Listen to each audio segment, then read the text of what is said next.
Hello everyone, स्वागत है आप सभी का आपके अपने यूट्यूब चैनल टेक्सिक प्रो में।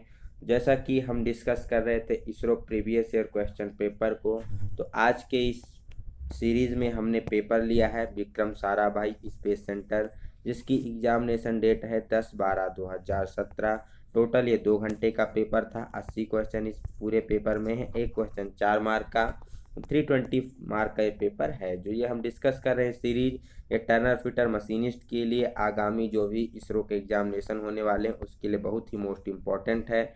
एक मोस्ट इम्पॉर्टेंट इन्फॉर्मेशन, अगर अभी तक आपने सैक अहमदाबाद के लिए जो वैकेंसी निकली थी फिटर और मशीनिस्ट के लिए, इलेक्ट्रॉनिक्स के लिए, अगर आपने अप्लाई नहीं किया है तो अप्लाई चालू हो गया है। 15 अक्टूबर तक लास्ट डेट है। आप जा करके सैक की ऑफिशियल वेबसाइट से अप्लाई कर सकते हैं। तो चलिए स्टार्ट करते हैं आज की वीडियो।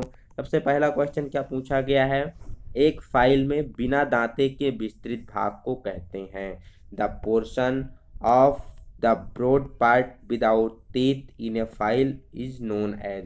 यहाँ पर पूछा गया है जो फाइल होती है इसमें जो बेसिकली चौड़ा भाग होता है जिस पर दांते नहीं काटे जाते हैं। आपने देखा होगा कुछ इस प्रकार से दांते यहाँ तक कटे होते हैं।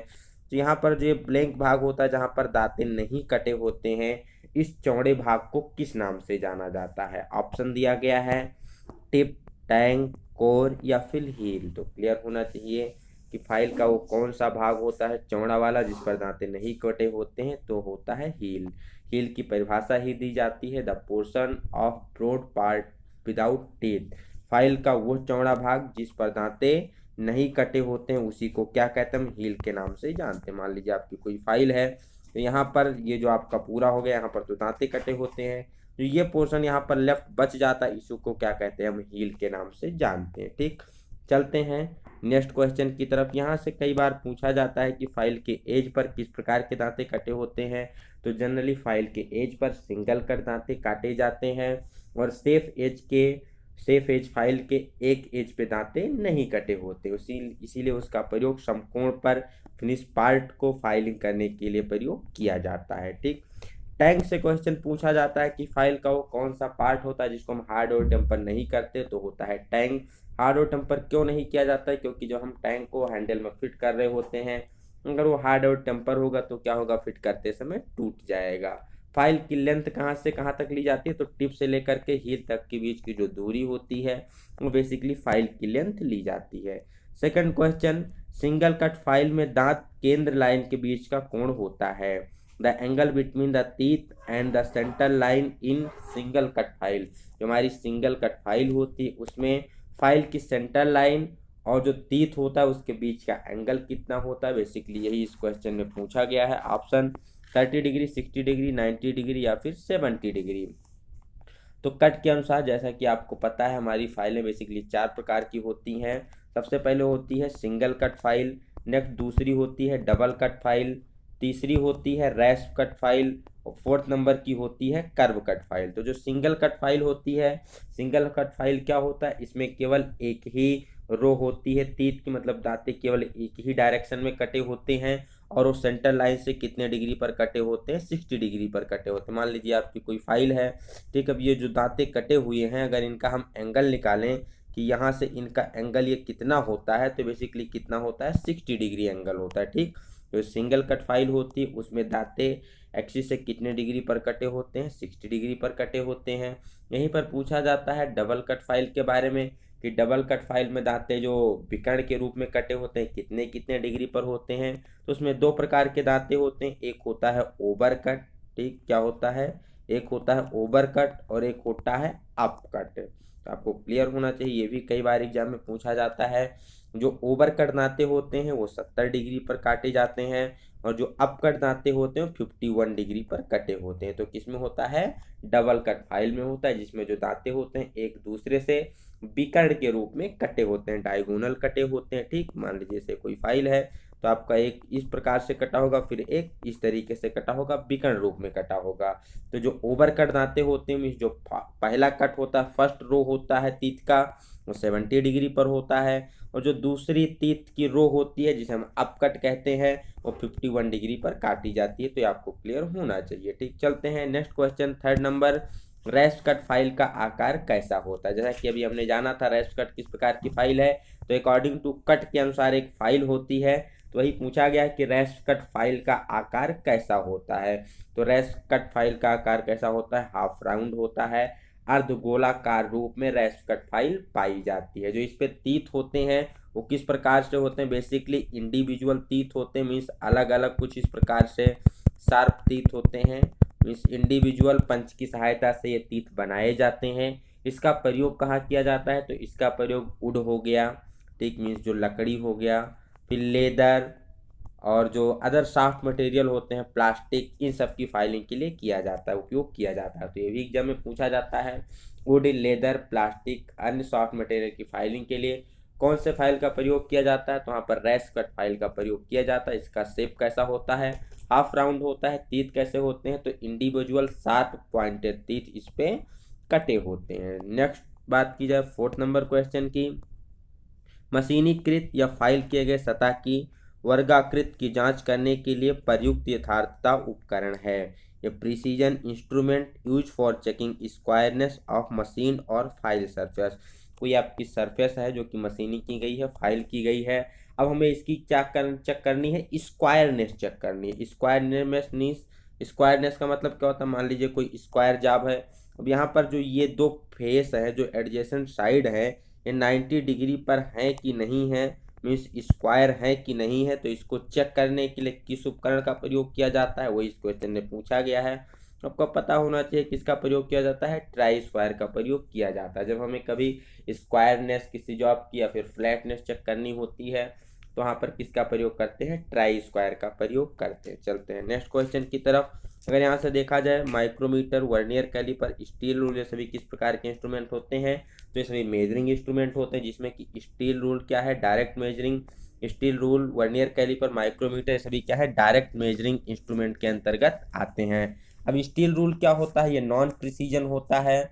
और माइक्रोमीटर और वर्नियर कैलिपर क्या होते हैं, प्रिसीजन इंस्ट्रूमेंट के अंतर्गत आते हैं। ठीक, इसमें स्टील रूल की एक्यूरेसी 0.5 mm, माइक्रोमीटर की 0.01 mm, वर्नियर कैलिपर की 0.02 mm इनकी एक्यूरेसी होती है। नेक्स्ट 5 नंबर क्वेश्चन, अंकित लाइन के साथ सुविधाजनक अंतरालों में छिद्रित लाइन चिन्ह लगाते हुए चिन्ह लगाने को क्या कहते हैं। Permanent mark made by placing punch mark at convenient intervals along a marked line is known as.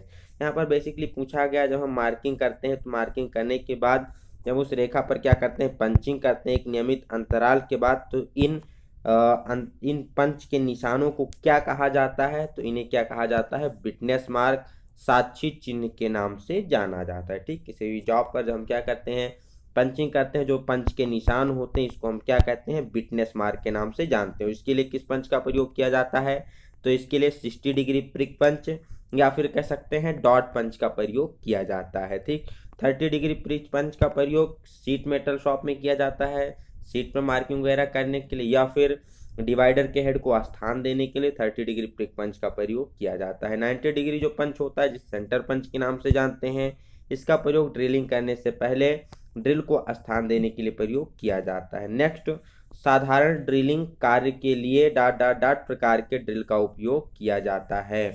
यहाँ पर बेसिकली पूछा गया है, the type of drill use for general purpose drilling work, means सामान्य कार्य में हम किस प्रकार के ड्रिल का प्रयोग करते हैं। तो यहाँ पर जो HNS दिखाया गया है, अकॉर्डिंग टू किसके अनुसार दिखाया गया है, तो अकॉर्डिंग टू हेलिक्स एंगल के अनुसार यहाँ पर पूछ रहा है कि हम किस प्रकार के ड्रिल का प्रयोग करते हैं। ठीक, तो ये चीज़ें भी आपको क्लियर होनी चाहिए।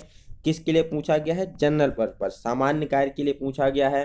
तो हम सामान्य कार्य के लिए किसका प्रयोग करते हैं, एन टाइप हेलिक्स एंगल वाले ड्रिल का प्रयोग करते हैं। हेलिक्स एंगल के अनुसार ड्रिल हमारे 3 प्रकार के होते हैं, H, N और S प्रकार के होते हैं। ठीक, कौन कौन से होते हैं, H, N, S। H का मतलब क्या होता है, ये हार्ड मेटल के लिए प्रयोग किए जाते हैं, ठोस व तन्य पदार्थ के लिए। इनका एंगल कितना होता है, तो 10 डिग्री से 13 डिग्री के मध्य, 13 डिग्री के मध्य इनका एंगल होता है। एन टाइप जो नॉर्मल टाइप होते हैं, सामान्य मेटल के लिए या फिर कह सकते हैं माइल्ड स्टील के लिए प्रयोग किए जाते हैं। इनके एंगल की बात की जाए तो जनरली 18 से लेकर के 30 डिग्री के मध्य इनका एंगल होता है। एस का मतलब होता है सॉफ्ट, ये मुलायम व चीमड़ पदार्थों के लिए प्रयोग किए जाते हैं। सॉफ्ट एंड टफ मेटल के लिए इनका एंगल कितना होता है, तो 35 डिग्री से लेकर के 40 डिग्री के बीच में इनका एंगल होता है। तो आशा करते हैं तीनों चीज़ें आपको क्लियर हो गई होंगी। यहाँ पर कई बार एग्जाम में पूछा जाता है कि सामान्य कार्यों के लिए स्टैंडर्ड हेलिक्स एंगल कितना रखा जाता है, तो कितना रखा जाता है, 27.5 डिग्री एंगल रखा जाता है। ठीक, मीन्स 27.5 डिग्री हेलिक्स एंगल रखा जाता है नॉर्मल वर्क के लिए। नेक्स्ट चलते हैं 7 नंबर क्वेश्चन की तरफ। इसमें पूछा गया है समलंब चूड़ी में पार्श्व के बीच का कोण कितना होता है। The angle between the flank of trapezoidal thread. Trapezoidal thread का मतलब क्या है, ट्रेपेजोइडियल थ्रेड को ही हम किसके नाम से जानते हैं, एक्मे थ्रेड के नाम से जानते हैं। तो एक्मे थ्रेड का एंगल आपको क्लियर होगा कितने डिग्री होता है, 30 डिग्री, या फिर कभी कभी हमें 29 डिग्री भी ऑप्शन में मिलता है। तो 29 हो या 30 डिग्री हो, ये हमारा किसका एंगल होता है, ट्रेपेजोइडियल थ्रेड का एंगल होता है। ठीक, चलते हैं नेक्स्ट क्वेश्चन की तरफ। 8 नंबर, पहले से ही ड्रिल किए गए छिद्रों को मल्टी पॉइंट कटिंग औजार का उपयोग करते हुए यथार्थ आकार में बड़ा करने की प्रक्रिया को क्या कहते हैं। The process of enlarging by finishing previously drilled hole to accurate size using a multi point cutting tool. कोई हमारा ड्रिल है, ठीक, ड्रिल किया गया हुआ होल है, अब ड्रिल किया गया है, इसको हमें क्या करना है, एक्यूरेट साइज में लाना है, और इसकी हमें क्या करनी है, सरफेस को जो इंटरनल सरफेस है उसको क्या करना है, फिनिश करना है। तो इसके लिए किस प्रयोग किया जाता है, किस प्रकार के टूल का प्रयोग किया जाता है, वही बताना है हमें। तो इसके लिए हम किसका प्रयोग करते हैं, रीमिंग का प्रयोग करते हैं, रीमर का प्रयोग किया जाता है। ठीक, बोरिंग का प्रयोग कब करते हैं, जब हमें होल को क्या करना होता है, बड़ा करना होता है अनिश्चित आकार में। ठीक, काउंटर बोरिंग क्या होता है, सॉकेट हेड स्क्रू को स्थान देने के लिए। टैपिंग क्या होता है, तो किसी भी ड्रिल किए गए होल में थ्रेड काटने के लिए, चूड़ी काटने के लिए प्रयोग की जाती है टैपिंग की विधि। तो यहाँ से क्लियर होना चाहिए। रीमिंग क्या होती है, प्रीवियसली ड्रिल किए गए होल को थोड़ा सा स्लाइटली इनलार्ज करना और उस होल को फिनिश करना, उसके बर वगैरह को दूर करना ही क्या कहलाता है, रीमिंग कहलाता है। नेक्स्ट 9 नंबर क्वेश्चन, यदि मृद इस्पात का घनत्व 7.8 ग्राम पर सेंटीमीटर क्यूब है तो 1000 mm चौड़े एवं 1 mm मोटाई के मृद शीट का द्रव्यमान प्रति मीटर कितना होगा।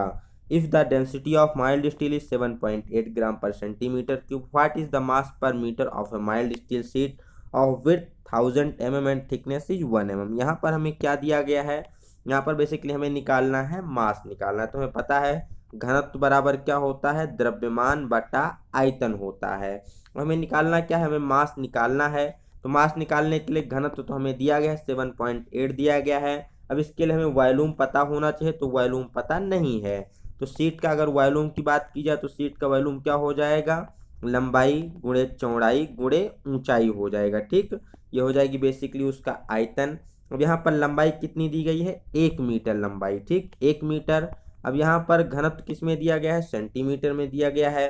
तो 1 मीटर को सेंटीमीटर में बदलेंगे तो कितना हो जाएगा, 100 सेंटीमीटर हो जाएगा।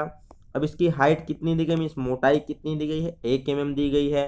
1 mm को जब हम क्या करेंगे, 1 mm को हमें सेंटीमीटर में बदलने के लिए 10 से डिवाइड करेंगे। और हमें उसकी चौड़ाई कितनी दी गई है, तो चौड़ाई यहाँ पर दी गई है, आपको पता होना चाहिए चौड़ाई कितनी है, 1000 मिलीमीटर है।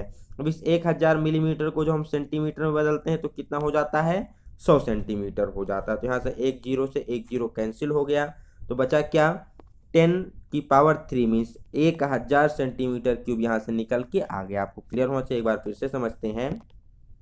यहाँ पर हमें निकालना क्या है, घनत्व दिया गया है। ठीक, द्रव्यमान निकालना है, तो घनत्व बराबर होता है द्रव्यमान बटा आयतन। तो सबसे पहले हमें क्या निकालना होगा, आयतन निकालना होगा। आयतन निकालने के लिए लंबाई चाहिए, तो लंबाई कितनी दी गई है, 1 मीटर लंबाई में निकालना है। ठीक है, कितने में, पर मीटर में। तो 1 मीटर का मतलब हमें उसको सेंटीमीटर में लेना है, तो 100 सेंटीमीटर हो जाएगा। तो हो गई लंबाई। चौड़ाई कितनी दी गई है, चौड़ाई यहाँ पर दी गई 1000 mm। 1000 mm को जो हम सेंटीमीटर में बदलेंगे तो 100 सेंटीमीटर आ जाएगा, क्योंकि इसको किससे, 10 से हमें डिवाइड करना होता है। यहाँ पर 1 mm मोटाई दी गई है, मोटाई मीन्स 1 mm उसकी थिकनेस है। 1 mm को जो हम सेंटीमीटर में बदलेंगे तो 10 से डिवाइड करेंगे, तो यहाँ से हमारा निकल के आ जाएगा 0.21 सेंटीमीटर। तो अगर टोटल निकाला जाए वॉल्यूम कितना होगा, तो लंबाई हमारी 100 हो गई, चौड़ाई हमारी कितनी हो गई, 100 हो गई। मोटाई या कह लीजिए उसकी ऊंचाई कितनी हो गई, मोटाई ही कह लीजिए कितनी हो गई, 0.1 हो गई। तो यहाँ से कितना निकल के आ जाएगा, तो यहाँ से 1000 हमारा निकल के आ जाएगा सेंटीमीटर क्यूब। तो यहाँ से अगर हम रो बराबर m/b से हम उसका जब मास फाइंड करेंगे तो मास बराबर क्या हो जाएगा, घनत्व इंटू द्रव्यमान हो जाएगा। घनत्व 7.8 दिया गया है, द्रव्यमान वॉल्यूम कितना निकल के आया, 1000 निकल के आया। तो यहाँ से हमारा कितना आ जाएगा, तो यहाँ से हमारा आ जाएगा 78 उसके बाद 00 मीन्स 7800 ग्राम हमारा निकल के आ जाएगा। अब ये कितना निकल के आया, 7800 ग्राम निकल के आया। तो यहाँ पर ऐसा कोई ऑप्शन मैच नहीं कर रहा है, तो इसको हम क्या करेंगे, किलोग्राम में बदलने के लिए 1000 से डिवाइड कर देंगे। 20 से 20 कैंसिल हो जाएगा, यहाँ पर 1 0 बचा, तो यहाँ पर आके एक अंक बाद के दशमलव लग जाएगा। तो यहाँ से आ जाएगा 7.8 किलोग्राम निकल के आ जाएगा। ठीक, आशा करते हैं क्वेश्चन आपको क्लियर हो गया होगा। तो यहाँ से कौन सा उत्तर सही हो जाएगा, 7.8 किलोग्राम उसका वेट हो जाएगा। नेक्स्ट चलते हैं 10 नंबर क्वेश्चन की तरफ। ये no go plug gauge is use to check the of a whole.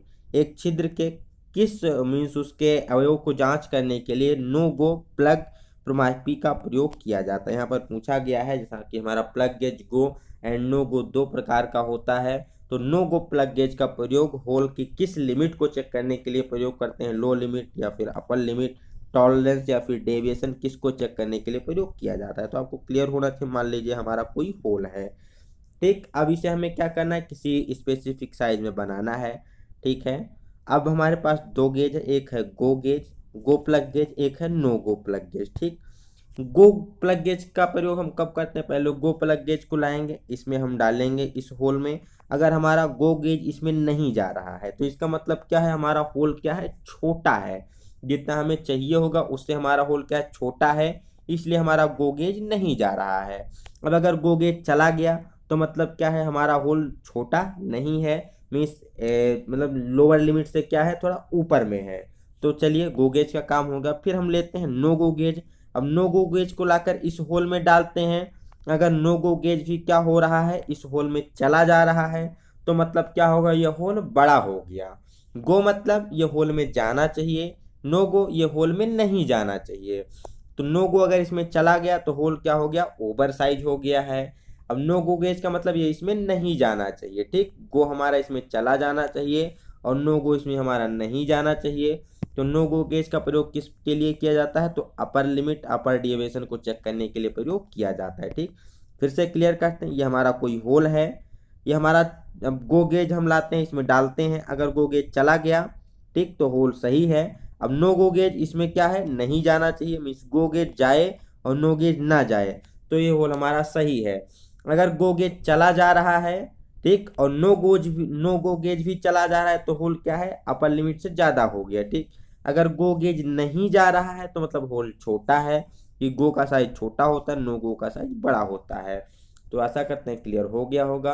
Whole में गो जाना चाहिए, नो गो नहीं जाना चाहिए। तो गो का प्रयोग उसकी लोअर लिमिट को चेक करने के लिए प्रयोग किया जाता है, नो गो का प्रयोग उसके अपर लिमिट को चेक करने के लिए प्रयोग किया जाता है। नेक्स्ट, डाई स्टील की घिसाई के लिए किस अपघर्षी का उपयोग किया जाता है। Which abrasive is used for grinding die steel? Die steel की ग्राइंडिंग के लिए बेसिकली पूछा गया है कि किस अपघर्षी का, किस एब्रेसिव का प्रयोग किया जाता है। Option Chilka, white aluminium oxide, brown aluminium oxide, green silicon carbide. तो यहाँ से हमारा ऑप्शन कौन सा सही हो जाएगा, तो 11 नंबर का ऑप्शन बी सही हो जाएगा। व्हाइट एल्युमिनियम ऑक्साइड का प्रयोग किया जाता है डाई स्टील की ग्राइंडिंग के लिए। जैसा कि हमें पता है एब्रेसिव क्या होता है, तो एब्रेसिव एक बहुत ही कठोर व टफ कण वाला पदार्थ होता है, जिसका प्रयोग हम ग्राइंडिंग व्हील में कटिंग के लिए करते हैं। ग्राइंडिंग व्हील में कटिंग का कार्य कौन करता है, तो एब्रेसिव कण ही कटिंग का कार्य करते हैं।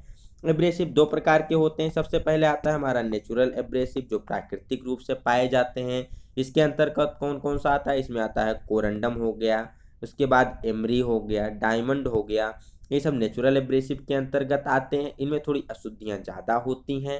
नेक्स्ट आता है आर्टिफिशियल एब्रेसिव। आर्टिफिशियल एब्रेसिव में बेसिकली दो आता है, एक होता है एल्युमिनियम ऑक्साइड और दूसरा होता है सिलिकॉन कार्बाइड। ठीक है, तो एल्युमिनियम ऑक्साइड जो होते हैं इसके कण बहुत ही कठोर और शक्तिशाली होते हैं, सिलिकॉन कार्बाइड क्या होता है, भंगुर व लो टेंसाइल वाली धातुओं के लिए प्रयोग किया था, बहुत ही कठोर पदार्थ होता है।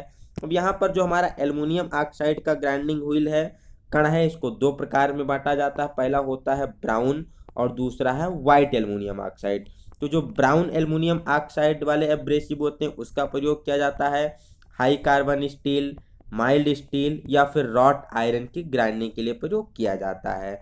जो व्हाइट एल्युमिनियम एब्रेसिव होते हैं, व्हाइट एल्युमिनियम एब्रेसिव का प्रयोग हार्ड डाई स्टील के ग्राइंडिंग के लिए या फिर जो कटिंग टूल होते हैं उसकी ग्राइंडिंग के लिए व्हाइट एल्युमिनियम ऑक्साइड का प्रयोग किया जाता है। तो यही ऑप्शन में पूछा गया था कि डाई स्टील के ग्राइंडिंग के लिए किसका प्रयोग करते हैं, तो व्हाइट एल्युमिनियम ऑक्साइड का प्रयोग करते हैं। ब्राउन एल्युमिनियम ऑक्साइड का प्रयोग कहाँ करते हैं, तो ब्राउन एल्युमिनियम का प्रयोग किया जाता है high carbon steel, mild steel या फिर रॉट आयरन की ग्राइंडिंग के लिए प्रयोग करते हैं। यहाँ से पूछा जाए अगर हम सिलिकॉन कार्बाइड का प्रयोग कब करते हैं, तो इसका प्रयोग भंगुर व लो टेंसाइल वाली धातुओं की ग्राइंडिंग के लिए प्रयोग किया जाता है। तो ये चीजें आपको क्लियर होनी चाहिए, ठीक है। आशा करते हैं कि ये कुछ चीजें आपको क्लियर हो गई होंगी, ठीक। अब यहाँ पर कभी कभी पूछा जाता है कि जो ये सिलिकॉन कार्बाइड ये भी दो प्रकार की होती है, इसमें एक होता है ब्लैक सिलिकॉन कार्बाइड और दूसरा होता है ग्रीन सिलिकॉन कार्बाइड। जो ब्लैक सिलिकॉन कार्बाइड है इसका बेसिकली प्रयोग किया जाता है सरफेस ग्राइंडिंग, इंटरनल ग्राइंडिंग या सिलेंड्रिकल ग्राइंडिंग के लिए प्रयोग किया जाता है। और ग्रीन सिलिकॉन कार्बाइड का प्रयोग कब करते हैं, तो इसका प्रयोग बेसिकली किया जाता है जो सीमेंटेड कार्बाइड के टिप टूल होते हैं उसकी ग्राइंडिंग के लिए इसका प्रयोग किया जाता है। किसका, ग्रीन सिलिकॉन कार्बाइड का एक स्पेशल प्रकार का कह सकते हैं ये हमारा एब्रेसिव ग्रेन होता है। तो इसका प्रयोग केवल सीमेंटेड कार्बाइड टिप टूल की ग्राइंडिंग के लिए प्रयोग किया जाता है। चलते हैं नेक्स्ट क्वेश्चन 12 नंबर की तरफ। यहाँ पर पूछा गया एक घर्षण व्हील में ग्रेड किसको सूचित करता है, ठीक। जो ग्रेड होता है ग्राइंडिंग व्हील में किसको डिनोट करता है, grain size, hardness, type of abrasive या फिर स्ट्रक्चर को। तो ग्रेड हमारा डिनोट करता है किसको, हार्डनेस को। जो ग्राइंडिंग व्हील की हार्डनेस होती है वो ग्रेड के द्वारा प्रदर्शित की जाती है, ठीक। ग्रेड का मतलब ही होता है कि बांड एब्रेसिव कणों को जितनी मजबूती से पकड़ता है वही उसका क्या कहलाता है, ग्रेड कहलाता है, ठीक है। मीन्स जो व्हील की हार्डनेस होती है तो किस पर निर्भर करती है, वो बॉन्ड की मात्रा पर ही निर्भर करती है, ठीक। जिस बॉन्ड का व्हील एब्रेसिव कणों को देर तक पकड़े रखता है या जल्दी अलग नहीं होने देता है उसे हम कहते हैं हार्ड ग्रेड का मतलब ग्राइंडिंग व्हील। और जो बॉन्ड कणों को जल्दी छोड़ देता है उसे हम क्या कहते हैं, सॉफ्ट ग्रेड का बॉन्ड कहते हैं, ठीक। बॉन्ड को बेसिकली अगर बात की जाए तो ए से लेकर के जेड लेटर के द्वारा प्रदर्शित किया जाता है, जिसमें ए से लेकर के A B C D E F ये कौन से होते हैं, सॉफ्ट ग्रेड के मीन्स बॉन्ड होते हैं। इसके बाद जी से लेकर के वी तक के जो होते हैं ये मीडियम के अंतर्गत आते हैं। और डब्ल्यू एक्स वाई जेड ये किसके अंतर्गत आते हैं, ये हार्ड बॉन्ड के अंतर्गत आते हैं। तो ये भी आपको क्लियर होना चाहिए। अगर हमें हार्ड मटेरियल की ग्राइंडिंग करना है तो वहाँ पर नर्म ग्रेड के व्हील का प्रयोग करेंगे, सॉफ्ट ग्रेड के बॉन्ड का प्रयोग करेंगे। और अगर हमें सॉफ्ट मेटल की ग्राइंडिंग करना है तो हार्ड ग्रेड वाले व्हील का प्रयोग किया जाता है। चलते हैं नेक्स्ट क्वेश्चन 13 नंबर की तरफ। एक पदार्थ की तन वायर में बदले जाने की क्षमता को क्या कहते हैं, ability of a material to be drawn into thin wire. कोई भी हमारा मेटल है उसको पतले तार के रूप में खींचने की या बदले जाने की क्षमता को क्या कहते हैं, तो उस प्रक्रिया को उस गुण को कहते हैं डक्टिलिटी। डक्टिलिटी के गुण के कारण ही किसी मेटल को क्या कर सकते हैं, वायर के रूप में उसको खींच सकते हैं। यहाँ से कई बार पूछा जाता है मेलाबिलिटी के बारे में। तो मेलाबिलिटी क्या होती है, इसके कारण किसी भी हम मेटल को क्या कर सकते हैं, पतले चादर के रूप में बदल सकते हैं। इलास्टिसिटी क्या होती है, प्रत्यास्थता का गुण। तो ये ज़्यादा से ज़्यादा स्प्रिंग वगैरह में कार्य करता है। तब किसी मेटल को हम क्या कर रहे हैं, फोर्स लगा रहे हैं, फोर्स लगाने के बाद उसमें कुछ डिफॉर्मेशन हो जा रहा है। अब जब हम फोर्स को क्या करते हैं, हटा लेते हैं, रिमूव कर लेते हैं, तो फिर से क्या करता है, अपनी ओरिजिनल शेप को रिगेन कर लेता है, वापस अपनी प्रारंभिक स्थिति में आ जाता है। इसी को कहते हैं इलास्टिसिटी। यहाँ से क्वेश्चन पूछा जाता है कि माइल्ड स्टील की तुलना में रबड़ कम मीन्स इलास्टिसिटी होता है या फिर अधिक इलास्टिक होता है, मीन्स माइल्ड स्टील ज़्यादा इलास्टिक है या रबड़ ज़्यादा इलास्टिक है।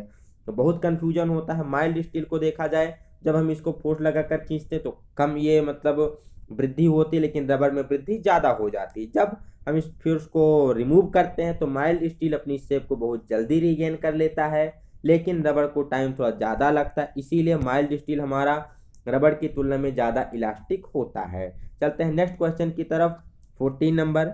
वर्नियर माइक्रोमीटर की यथार्थता क्या होती है? The accuracy of vernier micrometer is, vernier micrometer की एक्यूरेसी कितनी होती है? तो जो सिंपल माइक्रोमीटर होते हैं उसकी एक्यूरेसी 0.01 mm होती है, वर्नियर की एक्यूरेसी 0.02 mm होती है। अब जो ये वर्नियर माइक्रोमीटर है इसके बैरल या स्लिप पर क्या होती है? एक वर्नियर की मीन्स वर्नियर डिवीजन बना होता है, वर्नियर स्केल बनी होती है, इसलिए जो इसकी एक्यूरेसी होती है थोड़ा इंक्रीज हो जाती है।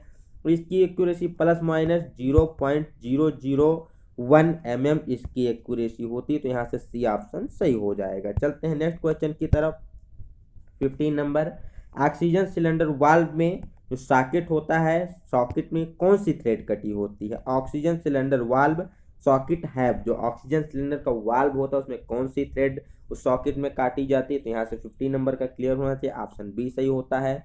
ऑक्सीजन सिलेंडर के सॉकेट में राइट हैंड थ्रेड कटी होती है। यहाँ पर एसिटिलीन के बारे में पूछा जाए तो एसिटिलीन की जो सॉकेट होती है उसमें लेफ्ट हैंड थ्रेड काटी जाती है। ठीक, तो ये भी आपको क्लियर होना चाहिए। ऑक्सीजन सिलेंडर का रंग ब्लैक, एसिटिलीन का रंग मैरून होता है। यह भी कई बार क्वेश्चन एग्जाम में पूछा गया है। निम्नलिखित में से कौन सा ज्वाला संयोग से सबसे अधिक तापमान उत्पन्न होता है? Which of the following flame combination give the highest temperature? Means निम्नलिखित में से किस मीन्स ज्वाला के द्वारा सबसे अधिक टेम्परेचर को प्राप्त किया जाता है? ऑप्शन है oxy LPG flame, oxy hydrogen flame, oxy coal gas flame या फिर ऑक्सी एसिटिलीन फ्लेम। तो यहाँ से आपको क्लियर होना चाहिए सबसे अधिक तापमान किस ज्वाला के द्वारा प्राप्त होता है? तो सबसे अधिक तापमान हमें प्राप्त होता है ऑक्सी एसिटिलीन फ्लेम के द्वारा।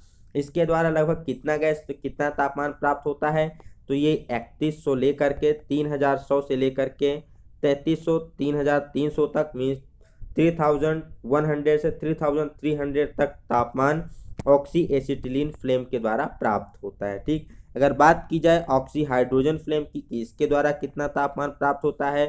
तो इसके द्वारा लगभग 2400 से लेकर के 2700 डिग्री सेल्सियस के बीच में इसके द्वारा तापमान प्राप्त होता है। थर्ड, ऑक्सी एलपीजी की बात की जाए तो ऑक्सी एलपीजी के द्वारा भी लगभग 2700 से लेकर के 2800 के बीच में इसके द्वारा टेम्परेचर प्राप्त होता है। कोल गैस की बात की जाए ऑक्सी कोल गैस की, तो ऑक्सी कोल गैस का तापमान लगभग 2000 डिग्री सेल्सियस से लेकर के 2200 डिग्री सेल्सियस के बीच इसका तापमान होता है। तो यहाँ पर आपने देखा कि सबसे ज़्यादा तापमान हमें किसके द्वारा मिल रहा है? तो सबसे ज़्यादा तापमान 3100 लेकर के 3300 के बीच में हमें ऑक्सी एसिटिलीन गैस ज्वाला के द्वारा प्राप्त हो रहा है। तो डी नंबर ऑप्शन सही हो जाएगा। नेक्स्ट क्वेश्चन की बात की जाए 17 नंबर, निम्नलिखित में से कौन सा असंलग्न वेल्डन का उदाहरण है? Which of the following is an example of non fusion welding? निम्नलिखित ऑप्शन में से आपको बताना है कौन सी ऐसी वेल्डिंग की प्रक्रिया है जिसमें फ्यूजन की प्रक्रिया नहीं होती। फ्यूजन मीन्स वहाँ पर कह सकते हैं हमारा गलन की प्रक्रिया नहीं होती है, मीन्स वहाँ पर जो हम जॉइंट लगाते हो नॉन फ्यूजन होता है, मीन्स प्रेशर वेल्डिंग होती है। ठीक, वहाँ पर हमारा मेटल मेल्ट नहीं होता है। तो कौन सा ऑप्शन सही हो जाएगा? अगर बात की जाए गैस वेल्डिंग, ब्रेजिंग या फिर आर्क वेल्डिंग, तो ये सभी कैसी हैं? फ्यूजन की प्रोसेस होती हैं। इसमें हमारा मेटल क्या होता है? मेल्ट होता है। लेकिन TIG welding, tungsten inert gas welding, ये कैसी प्रक्रिया है? ये नॉन फ्यूजन प्रेशर वेल्डिंग होती है, प्लास्टिक वेल्डिंग के नाम से भी इसे हम जानते हैं। ठीक, तो ये हमारी क्या है? नॉन फ्यूजन के अंतर्गत आती है। ओके, चलते हैं नेक्स्ट क्वेश्चन की तरफ। 18 number, which of the following, यहाँ पर प्रीवियस क्वेश्चन में बात कीजिए, कई बार पूछा जाता है टंगस्टन इनर्ट गैस वेल्डिंग में किस गैस का ज़्यादा से ज़्यादा प्रयोग किया जाता है? तो यहाँ पर प्रयोग किया जाता है हमारा हीलियम का। ठीक, हीलियम का या फिर उसी के साथ साथ आर्गन का, जो भी ऑप्शन में दिया गया है ज़्यादा से ज़्यादा आर्गन का, उसके बाद हीलियम का प्रयोग किया जाता है। 18 नंबर क्वेश्चन की बात किया, निम्नलिखित में से कौन सा लोहे का अयस्क नहीं है? यहाँ पर जो भी आपको ऑप्शन दिए गए हैं यहाँ पर देखना है कि कौन सा लोहे का अयस्क नहीं है। Which of the following is not an iron ore, कि आयरन का ओर निम्नलिखित में से कौन सा नहीं है? तो आपको क्लियर होना चाहिए कि आयरन के कौन कौन से ओर होते हैं, किस किस अयस्क के द्वारा हम लोहे को प्राप्त करते हैं। तो सबसे पहला होता है हमारा मैग्नेटाइट, फिर आता है हेमेटाइट, लिमोनाइट, सीडेराइट या फिर नेक्स्ट आता है पेयरलाइट कह सकते हैं या फिर पाइराइट कहते हैं। तो इनके द्वारा लोहे का निष्कर्षण किया जाता है। यहाँ पर हेमेटाइट ऑप्शन में मिल जाता है हमें। हेमेटाइट के बाद मैग्नेटाइट भी मिलता है, कार्बोनेट भी इसका अयस्क होता है, लेकिन सीमेंटाइट की बात की जाए तो यह फिर लोहे का अयस्क नहीं होता है। सीमेंटाइट क्या होता है, ये एक प्रकार का स्टील का स्ट्रक्चर होता है सीमेंटाइट, जो कि लोहे और कार्बन का रासायनिक मिश्रण होता है। ठीक, तो यहाँ से हमारा कौन सा सही हो जाएगा, सीमेंटाइट सही हो जाएगा।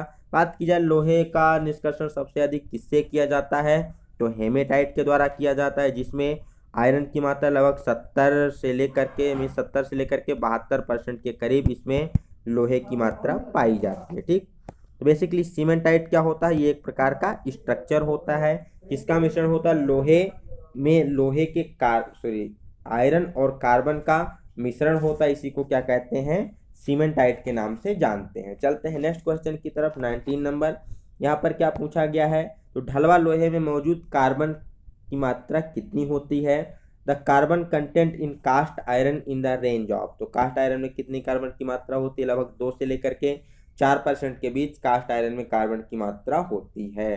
कास्ट आयरन को किस भट्टी के द्वारा बनाया जाता है, तो इसे क्यूपोला फर्नेस के द्वारा बनाया जाता है। इसी के साथ पूछा जाता है कि पिग आयरन को, तो पिग आयरन ये इम्प्योर फॉर्म ऑफ आयरन होता है, अशुद्ध लोहा होता है, इसको हम ब्लास्ट फर्नेस के द्वारा बनाते हैं, इस प्रक्रिया को कहते हैं स्मेल्टिंग प्रगलन। थर्ड होता है रॉट आयरन, जो कि सबसे शुद्ध लोहा होता है, 99.9% के करीब प्योर आयरन होता है, उसको किस भट्टी के द्वारा बनाते हैं, तो उसको पुडलिंग फर्नेस के द्वारा बनाया जाता है। नेक्स्ट चलते हैं 20 नंबर क्वेश्चन की तरफ। डाट डाट डाट पर सादा कार्बन स्टील में अधिकतम बल होता है। Plane carbon steel has maximum strength eight, जो प्लेन कार्बन स्टील होती है उसमें कार्बन की कितनी परसेंटेज की मात्रा हो, तो जो इसकी स्ट्रेंथ होती है सबसे अधिक होती है। तो यहाँ से ऑप्शन देख लिया जाए, 0.8, 1.1, 0.5 या फिर 1.5%। तो आपको क्लियर होना चाहिए, जो 0.8% कार्बन वाली स्टील होती है उसमें सबसे ज़्यादा उसकी स्ट्रेंथ होती है, सबसे ज़्यादा उसका कह सकते हैं सामर्थ्य होती है। अब अकॉर्डिंग टू परसेंटेज के अनुसार देखा जाए तो प्लेन कार्बन स्टील को हम 3 भागों में बांटते हैं। सबसे पहला आता है हाइपो यूटेक्टोइड स्टील। कौन सा, हाइपो यूटेक्टोइड स्टील। इसमें कार्बन की मात्रा कितनी होती है, तो 0.8% से कम होती है। ठीक, 0.8% से कार्बन की मात्रा अगर कम है तो उसे हाइपो यूटेक्टोइड स्टील के नाम से जाना जाता है। दूसरा होता है यूटेक्टोइड स्टील। यूटेक्टोइड स्टील में क्या होता है, जस्ट 0.8% कार्बन की मात्रा होती है। ठीक, अगर 0.8% से कम है तो क्या है, हाइपो यूटेक्टोइड है। 0.8% कार्बन की मात्रा है तो यूटेक्टोइड स्टील होता है। और अगर 0.8% से क्या हो जाता है, ज़्यादा हो जाता है कार्बन कंटेंट, तो उसे किस नाम से जानते हैं, तो उसे हाइपर यूटेक्टोइड स्टील के नाम से जानते हैं। ठीक है, और जो हमारा यूटेक्टोइड स्टील होता है 0.8% वाला, इस समय जो इसका स्ट्रक्चर होता है कैसा होता है, फुली पियरलाइट स्ट्रक्चर होता है, तो इसलिए इसका जो स्ट्रेंथ होता है सबसे ज़्यादा होता है। पियरलाइट क्या होता है, बेसिकली फेराइट और सीमेंटाइट का मिश्रण होता है, जो कि बहुत ही मजबूत स्ट्रक्चर होता है। ठीक, तो चलते हैं नेक्स्ट क्वेश्चन की तरफ, जिसमें बेसिकली पूछा गया है 21 नंबर क्वेश्चन में कि समन आस्टेनाइट को किसमें परिवर्तित करता है, quenching transform austenite into. Means जब हम क्या कर रहे होते हैं, किसी भी कार्बन स्टील को गर्म करते हैं, हार्डनिंग करते हैं, तो गर्म करने के बाद जब वो अपर क्रिटिकल टेम्परेचर पे पहुंच जाता है, मीन्स अगर बात की जाए 0.8% से अगर कम कार्बन है तो उसमें स्ट्रक्चर कैसा होता है, उसके लोअर क्रिटिकल टेम्परेचर के नीचे उसमें बेसिकली फेराइट और पियरलाइट की मात्रा पाई जाती है। ठीक, तो जब हम उसको अपर क्रिटिकल टेम्परेचर के ऊपर गर्म करते हैं तो जो हमारा पियरलाइट होता है ये चेंज हो जाता है किसमें, आस्टेनाइट में। तो वहां पर हमारा अपर क्रिटिकल टेम्परेचर के ऊपर स्ट्रक्चर प्राप्त होता है फेराइट प्लस आस्टेनाइट। ये कब है, 0.8% तक है। अगर 0.8% के क्या हो, ऊपर हो कार्बन की परसेंटेज, तो उसका स्ट्रक्चर कैसा होता है नॉर्मली, तो नॉर्मली होता है पियरलाइट प्लस उसमें होता है सीमेंटाइट। ठीक है, क्योंकि जैसे जैसे स्टील में कार्बन की मात्रा बढ़ती जाती है, जो हमारा फेराइट होता है वो किस में बदलता जाता है, सीमेंटाइट में कन्वर्ट होता जाता है। तो यहाँ पर जब हम इसको अपर क्रिटिकल टेम्परेचर के ऊपर गर्म करते हैं तो जो हमारा पियरलाइट होता है ये किस में ट्रांसफॉर्म हो जाता है, आस्टेनाइट में बदल जाता है। तो ये कब परिवर्तन हुआ, गर्म करते समय परिवर्तन हुआ। अब गर्म करने के बाद हमें क्या करना होता है, जब उसका स्ट्रक्चर चेंज हो जाता है तो हमें उसे ठंडा करना होता है, क्वेंचिंग करना होता है, कूल डाउन करना होता है।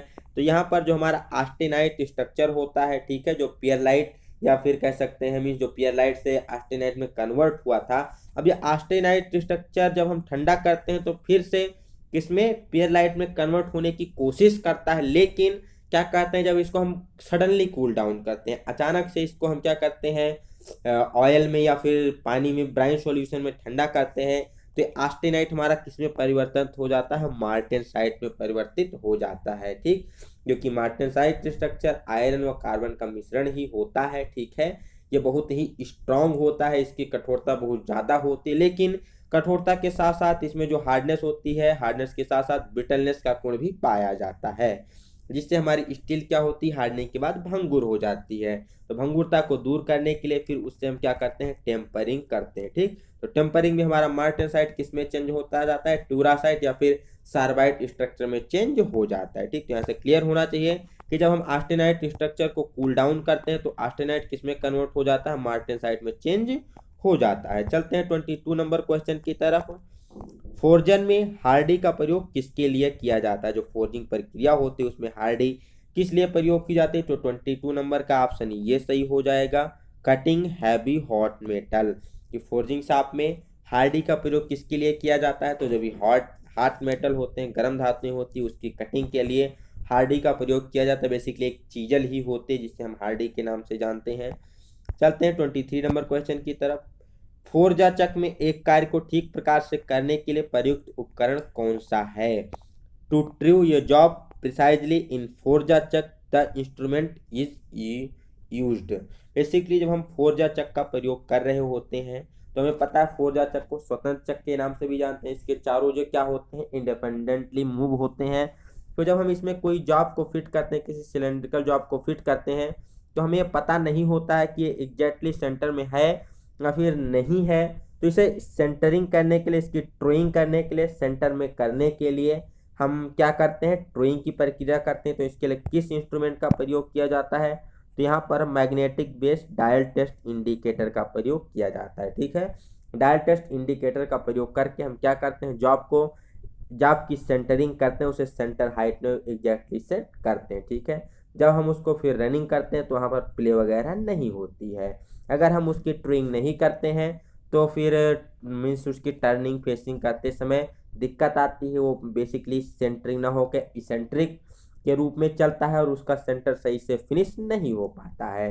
तो पूछा जाता है फोर्जा चक में जॉब को ट्रू करने के लिए किस इंस्ट्रूमेंट का प्रयोग किया जाता है, तो किसका प्रयोग करते हैं, magnetic base dial test indicator का प्रयोग करते हैं। मैग्नेटिक बेस का मतलब क्या है, यहाँ पर मैग्नेट है तो इजीली हम उसको क्या करते हैं, कंपाउंड स्लाइड पे हम इजीली उसको होल्ड कर देते हैं, या फिर कभी कभी हम क्या करते हैं, चक के अपर बॉडी में ही उसको हम क्या करते हैं, वहीं पर फिट करके फिर इस पे हम उसको थोड़ा सा रोटेट करके, चक को मैनुअली रोटेट करके हाथ के द्वारा रोटेट करते हैं, उसकी मतलब ट्रूइंग करते हैं। कभी भी ट्रूइंग करते समय हमें पावर फीड का इस्तेमाल नहीं करना चाहिए, हैंड फीड के द्वारा ही ट्रूइंग की प्रक्रिया करनी चाहिए। 24 नंबर क्वेश्चन की बात की जाए, लेथ में टेपर वर्तन के लिए निम्नलिखित में से किसका उपयोग नहीं किया जाता है। ठीक, मीन्स जब हम टेपर टर्निंग कर रहे होते हैं लेथ में, तो कौन सी एक ऐसी प्रक्रिया है जिसके द्वारा टेपर टर्निंग नहीं की जाती है। Option, compound slide method, tell stock method, form tool method या फिर टॉप स्लाइड रोटेशन मेथड। तो यहाँ से क्लियर होना चाहिए, जो कंपाउंड स्लाइड है, टेल स्टॉक ऑफसेट है, टूल फॉर्म टूल मेथड है, इन तीनों के द्वारा टेपर टर्निंग की जाती है। लेकिन टॉप स्लाइड रोटेशन ऐसी कोई विधि नहीं है जिसके द्वारा टेपर टर्निंग की जाए। तो 24 का कौन सा ऑप्शन सही हो जाएगा, डी नंबर ऑप्शन सही हो जाएगा। यहाँ पर पूछा जाता है कंपाउंड स्लाइड मेथड का प्रयोग कब किया जाता है, तो जब हमें स्टीप टेपर काटना होता है, मीन्स जो जॉब होता है उसकी जो लेंथ होती है काफ़ी कम होती है, लेकिन जो टेपर की एंगल होता है, मतलब टेपर एंगल होता है काफ़ी ज़्यादा होता है। ठीक, टेपर एंगल ज़्यादा हो, जॉब की लंबाई कम हो, तो वहाँ पर प्रयोग किया जाता है कंपाउंड स्लाइड मेथड का, जिसे हम कहते हैं steep taper. Tell stock offset का प्रयोग कब करते हैं, तो जब हमारे जॉब की लंबाई काफ़ी ज़्यादा होती है और टेपर का एंगल क्या होता है, कम होता है। मीन्स जॉब की लंबाई ज़्यादा हो, टेपर का एंगल कम हो, तो वहाँ पर प्रयोग किया जाता है टेल स्टॉक ऑफसेट मेथड का। फॉर्म टूल मेथड का प्रयोग भी बेसिकली किया जाता है कम एंगल वाले, ज़्यादा एंगल, और कह सकते हैं फॉर्म टूल मेथड का प्रयोग ज़्यादा एंगल छोटे लंबाई वाले जॉब के लिए ही प्रयोग किया जाता है। ठीक, तो चलते हैं नेक्स्ट क्वेश्चन की तरफ। 25 नंबर क्वेश्चन की तरफ। इसमें क्या पूछा गया है, तो परंपरागत लेथ में tool post dot dot dot पर आरोपित होता है। In a conventional lathe tool post is mounted directly on the. यहाँ पर पूछा गया जो हमारा टूल पोस्ट होता है किस पर माउंट होता है, तो टूल पोस्ट हमारा टॉप स्लाइड के ऊपर माउंट होता है। ठीक है, तो ये चीजें आपको क्लियर होनी चाहिए। Saddle, cross slide, compound slide, top slide, यहाँ पर 4 ऑप्शन दिए गए हैं। तो हमारा टॉप स्लाइड किसके, सॉरी टूल पोस्ट किसके ऊपर माउंट होता है, टॉप स्लाइड के ऊपर माउंट किया जाता है। सबसे पहले हमारी सैडल होती, सॉरी क्रॉस स्लाइड होती है। क्रॉस स्लाइड के ऊपर माउंट होता है सैडल, एच शेप में होता है। इसके ऊपर माउंट किया जाता है कंपाउंड रेस्ट, इसी को कंपाउंड स्लाइड कहते हैं। फिर इसके ऊपर माउंट किया जाता है टॉप स्लाइड, इसी पर हमारा टूल पोस्ट होल्ड किया जाता है और टूल पोस्ट में हम टूल को पकड़कर कोई भी प्रक्रिया करते हैं। तो इस वीडियो में बेसिकली हमने डिस्कस किया 25 क्वेश्चन को। ऑलरेडी वीडियो 40 मिनट का पहुंच चुका है, इसलिए इसके अदर क्वेश्चन को, आगे क्वेश्चन को हम 26 नंबर से नेक्स्ट वीडियो में कंटिन्यू करेंगे। तो मिलते हैं नए वीडियो में नई जानकारी के साथ। अगर आपको वीडियो अच्छा लगा हो तो चैनल को सब्सक्राइब करके बेल आइकन वाला बटन जरूर दबाएं और इस वीडियो को अपने फ्रेंड के बीच शेयर करना ना भूलें। तो तब तक के लिए have a good day, best of luck, bye bye.